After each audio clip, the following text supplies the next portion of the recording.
সবুজে ঘেরা এক বনভূমিতে 4টি গরু বাস করত। তাদের মধ্যে ছিল গভীর বন্ধুত্বের সম্পর্ক।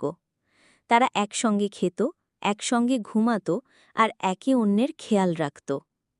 তাদের ঐক্য ছিল এত দৃঢ় যে অন্য কোনো প্রাণী কাছে আসার সাহস পেত না, কারণ সবাই জানত একটিকে আক্রমণ করলে বাকি 3জন তৎক্ষণাৎ ছুটে এসে তাকে রক্ষা করবে।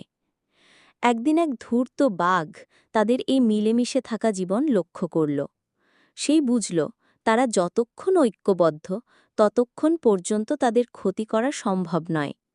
তাই সে ধৈর্য ধরে অপেক্ষা করতে লাগল কবে তাদের মধ্যে বিভেদ হবে। অবশেষে সেই সুযোগ এলো। গরুগুলোর মধ্যে মনোমালিন্য শুরু হল। তারা একে অন্যের লেজ টানতে লাগল, এমনকি শিং দিয়ে আঘাত করতেও লাগল। বাঘ সেই দৃশ্য দেখে বুঝল সময় এসে গেছে। সে গরুগুলোর দিকে এগিয়ে এসে বলল, তোমরা কেবল একসঙ্গে থাকলে শক্তিশালী। এখন তোমরা আলাদা হয়ে গেছ। একে একে তোমাদের শেষ করা খুব সহজ হবে। প্রথম গরুর কাছে এসে বাঘ আক্রমণ করার প্রস্তুতি নিল। গরুটি বুঝল তার পাশে আর বন্ধুরা নেই। সে কেঁদে অনুরোধ করল, আমার বন্ধুদের জীবন বাঁচিয়ে দাও, আমি নিজেকে উৎসর্গ করব। বাঘ রাজি হল এবং তাকে খেয়ে ফেলল। এরপর সে দ্বিতীয় গরুর কাছে গেল। সেও একইভাবে তার বন্ধুদের বাঁচাতে নিজের জীবন দিল, কিন্তু বাঘ তাকে গিলে খেল। এরপর তৃতীয় গরুর পালা এলো।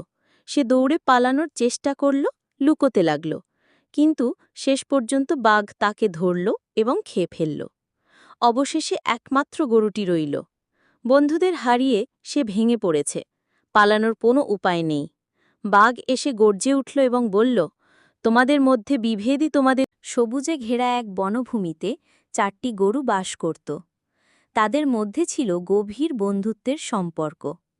তারা একসঙ্গে খেত, একসঙ্গে ঘুমাত আর একে অন্যের খেয়াল রাখত।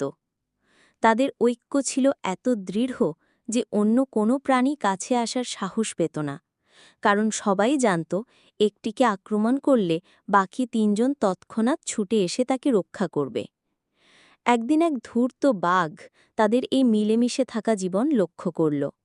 সেই বুঝল তারা যতক্ষণ ঐক্যবদ্ধ ততক্ষণ পর্যন্ত তাদের ক্ষতি করা সম্ভব নয়। তাই সে ধৈর্য ধরে অপেক্ষা করতে লাগল কবে তাদের মধ্যে বিভেদ হবে।